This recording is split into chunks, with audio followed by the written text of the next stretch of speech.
Since we've already started on this topic, let's go. Topic. The setup. Let's go. Are you bringing to play? I think we'll have to separate, right? When you perform with the Novos Bayanos, it must be different. What do you bring for the Novos Bayanos then? So, man, I always bring it like this. Man, it's a lot of experience, right? And that has saved me many times. I always bring a pedal board, but with an output, a line. Which pedal board are you using? Man, I've used several. Now I'm using various small pedals like this. You're not using a multi-effect? I'm not using it, but I'm eager to start using it again. Because I've used the GT a lot, those pedal boards and such. I've been researching a lot about Line 6 because I like Line 6. I still use the M13, which is like a dinosaur. But man, it has a sound that I love. So I connect the incredible modulations there on the M13. So it's kind of like a tank, a big clunky thing. And people look at me like, wow, you're using that, man. I said, I am But doesn't it have amp simulation? No, it doesn't have amp simulation. It's meant to connect to an amp unless you got a good amp. Do you only take it when you take it? No, I always bring an OCD that I love. Sometimes I bring it, yeah. You don't use its drive. Don't use drive, only modulations. I've also never really liked the drives from Line 6. Yeah. They're nice. I mean, you can get, of course, if you use it, you can get a good sound. Okay, but man, the modulations are the flagship of Line 6, right, man? So I only use the delays, modulations, the filters, everything there. But do you still take it with you? No, now I'm like my friend, getting a bit lazy. So let's go. What's your setup then? So what did I use at Rock in Rio? No Rock in Rio. Talk about Novos Bayanos. Novos Bayanos. Yeah, well, tuner. Then I take, sometimes I always take up a tube screamer, which is love or hate. Do you have a photo of this setup? Man, I don't know, but I can send it to you. Send it to me soon so we can send it. Sure. Sometimes I use 2 tube screamers, man, like one. A mini Mia one and that Killy. Mod, we're up to halfway. It's a tube screamer, a normal TS9, and it has more drive, like from halfway to the end, it has more drive. All right, let's go. What's the order here? Let's see. You plug the guitar into which pedal? Tuner, a polytune, and then there's the acoustic setup. 2, which is another thing for guitar.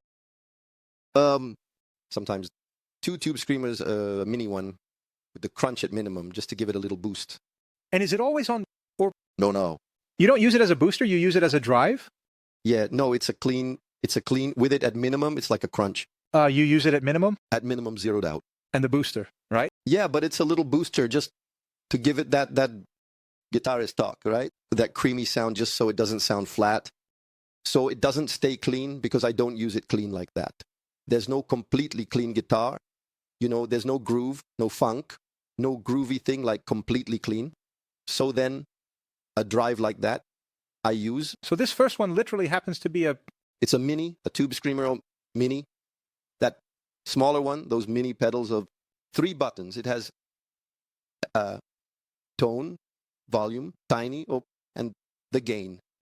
And sometimes I change it. If I need more tone, depending on what it is, I go and use it more as a drive. And then another dark tube, a modified TS9, which has more drive than a normal TS9. I use it as a drive. And it has something interesting. Do you use them combined? Combined. But you said the first one stays on all the time or not? Man, I only turn it off if I want a clean guitar sound right away because it doesn't have a volume boost. I try to keep it clean and with crunch at about the same volume there. So I can have a crunch bass, play open and clean. It stays connected directly to the other drive pedal, so you'll use it more for bass and for solos? Heavier stuff in solos? Yeah, and then the OCD. I use 3 drives. The ACD is really for solos. The ACD has a beautiful drive sound on its own, but I end up using it as a solo boost because it comes with that, if it gives a... And then you also pull a frequency from there, right? You set it to HP or LP, right? And then I always set it to high, because only if it's too sharp, then I pull it down. With the Strat, sometimes I pull it down. But usually, when I'm using a Les Paul or a PRS, I set it to high and find the tone I want. And then from there, it goes to either to the M13 or the Adrenaline. I use a little blue Adrenaline. You know it, do not you? Man, the Adrenaline is that pedal. It's an Adrenaline 3. It's by Roger Lynn. Man, if you don't send me a picture of this, people are going to be mad at you here. They're going to be really upset, right? Man, I probably have it, but I need to look for it. Adrenaline. If you don't send the picture, you might even get canceled. Adrenaline Rush. Huh? It's not Rush, right? No, it's a blue pedal. Which one is the Adrenaline? Roger Lynn. It's kind of a boutique one. Roger Lynn with two N's. He's an older guy who makes these pedals, and it's kind of boutique. I found it here, this one, right? Exactly. Man, it has filters, modulations, delay. Man, it even has drum patterns. It's MIDI. Yours is Israel. It's all digital, right? All digital, man. And it has an amp simulator. And it's my amp simulator until I buy the Lion, which I'm using now. Wow, we've never heard of this here. Is it old? Man, it's old. Man, you know that John Mayer song? That one, Bigger Than My Body, which has a panorama, a filter, kind of like an arpeggiator. Man, I think John Mayer should give credit to Roger Lynn for this song, because this riff, the drum pattern, is actually a preset from this pedal. When you plug it in, I'll send you this video too. Even during the pandemic, I was doing a live session with Jorge. I need to find that timing again, because I've also set it aside a bit. I use it a lot for recording. But now, using the Lion as well, but like we go straight to it because it has an amp simulator and it's good. In Suricata, I only used it. I remember Rodrigo saying, man, this is the best guitar sound you get, dude.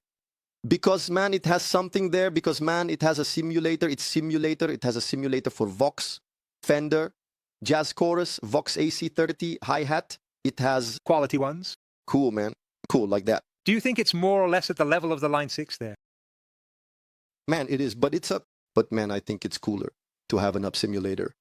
Man, I've never put it next to the Lion now, which is the trendy pedal, let's say. I've never put it side by side to test, or the Dream, or any piece of that from UAD.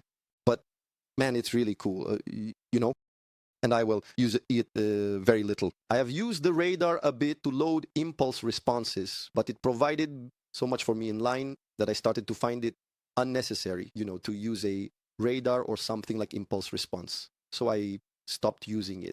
But you're not taking it on the road now? I'm not taking it anymore, man. I replaced it with the Lion. Because... But only when you want. When you don't use the amp, you use the Lion. Is that it? What do you mean? The Lion. It's an amp simulator. It's an amp simulator. So, but when you have an amp and you don't use it, what do you do? I use it in the Lion, man, and I'll tell you now, I got to rock in Rio. There was a twin that didn't have... And then he said, well, you can't connect preamp on top of preamp. It sounds terrible, right? Terrible. It sounds horrible, awful and all. I don't know, man. The twin doesn't have sustain. Sometimes I would connect it to the rhythm, which is a simulation of a cabinet. I plugged it directly into the amp and it worked. It was great, It was comfortable. And mine has a TC delay. There's the big one, the little blue one. And I forgot what the acronym is. But it's a delay, a digital delay. I think it's digital delay from TC, which has several. It has the mesh and the flashback delay. And then it has two outputs. I prefer it to sound like... I'm not that into it. Man, I use it only in one setting, which is the analog. I only use it in the other analog. The Lion you have is a Plexi, the Plexi simulation, Yamaha Plexi simulation. Very cool. I also spent some time using the clean sound. Then I said, man, I don't even use the clean sound anymore. I only use the drives. This one with drive, the other one with a lot of drive. This one here, this Adrenaline here would be in the multi-effect category, right? It's a multi-effect, man. But it has an operational. People give up on it because its operational is not easy. For example, you don't just step on it and it works. Like to change banks, it only goes one by one. It's a bit annoying. You have to be used to it. Then you step on it, it takes about a second to switch. And if you keep pressing, it changes everything. There are more functions, the same button. Step and hold, then it turns on the tuner. That's really annoying. It's really annoying to handle, but I got used to it. So for me, it was kind of normal. But I think it ends up being a reflection of the time it was released, right? Do you know what era it's from? I don't know what year, if it's from 2000, if it's from the 90s. It's been a while, man. It's been a really long time. But man, I've used it up until now, But you said that Joe Mayer used it? A lot. Man, I'll send you some videos. There's a video where Roger Lynn himself is with a parka, with a guitar, like at his work desk. By the way, man, I lost a button. I wrote a message to the website and so on. Roger Lin himself replied to me saying, "Thank you for buying our product." That's what I said. I found it amazing because, man, those guys, well, Green Day recorded with... He shows where the sounds of this pedal are. Then there's Green Day recorded that Boulevard of Broken Dreams, that one. Man. It's from this pedal. Then, well, he shows John Mayer's Bigger Than My Body. Man, and it has a drum beat. You can change the drum sound. It's great for producing. So it has this kind of crazier sound. Yes, a quirky sound. Tremolo, synthesizer sound. Yes, arpeggiator. That John Mayer song is an arpeggiator. And the drum beat is just like the preset. And it's the sound of the thing. Does it have an octaver too? Yes. Not an octave? It doesn't have an octaver. Man, I think it doesn't have it. It has something like a high A. It has filters. It has some things you can change. It has a chorus. It has a flanger, which is not... Man, it's incredible. But like in a gig, live there to solve things, to carry the lazy one. For me there, man, it worked for me. Sometimes you would bring the drives and since I knew how to tweak it, I leave it bypassed. If I need a simulation, I already leave it. Like what? For the next song, I just turn on the delay, or just turn on the chorus, or just turn on, then I bypass it. I switch the banks like up. It's a bit tricky to handle, but I got used to it, which was also a necessity. I said, I'm going to buy another pedal. Come on. I've already bought a lot of pedals. I'm going to learn how to use this thing here, you know? And there's also something, man, that we always talk about here. You learn to master a tool, whether it's the Pod 2.0, something like that, which is old. But you get sound out of it, man. You're so used to it. Am I going to change now? But you mentioned the 9 bands. I used Adrenaline a lot. And I also used the M13 a lot, man.